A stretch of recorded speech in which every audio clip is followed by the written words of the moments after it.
Let's do some creative makeup for a photo shoot. I've already got my base on, so we're diving right in with blush because this is a red look, so I'm going to use the same shade that I'm going to use on my lips as my blush, just to tie those two things together. It took a little bit of building the pigment up to get the colour that I actually wanted. Red is a notoriously hard colour to work with. It likes to turn pink almost instantly, but we made it work and it looks a little crazy now, but trust, it'll look good in the end. So I've used a small compact brush to stipple on the pigment, and then I've gone in with a larger brush just to buff it out a little bit. For eyeshadow, I'm not being too careful. Usually I'm all about the light hand, but here I want the pigment to pop, and I'm creating a nice winged shape so it comes into my nose and then wing it right out to my temple. I'm glad I popped some lashes on because it really helps with the contrast of my eyes and then all of the red that's going on the lid space. They look quite cute if I do say so myself. I forget what I look like with them on, so it's always a nice change to add them into a look. I might use lashes more now that I've found the pre-glued half lashes because I don't like a full strip lash.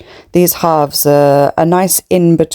Adding a little bit of shimmer onto the eyes now. We know I like a bit of glitter, and we should be able to catch the sun at the photo shoot, so I like to add a little bit of something that will glint in the sun. Now I'm going to stick some petals to my face. This is why I don't think the red of the eyes and the blush is too out there, because these petals just do all the heavy lifting. Speaking of heavy lifting, these were the heaviest item I've tried to stick to my face, and I know I need to get myself some liquid latex. They did not want to hold at first. They did last through the photo shoot, but it took a lot of finagling on my part. So I've taken my red lip liner and I've used that as an eyeliner, and then I've just sort of smudged it out a little bit underneath. I've also taken a chunky glitter and sort of tapped that around the petals so that you can't see the glue, and popped that onto my lids as well. Onto lips, which went much smoother than I expected. Usually when I have to line my lips with red, it takes a lot of cleanup, but this went better than I thought. Some highlights, some bottom lashes, and then we're just gonna lock it all in. When I want my makeup to stay, I've been using a setting spray which melts it all together, and then a fixing spray which makes it last.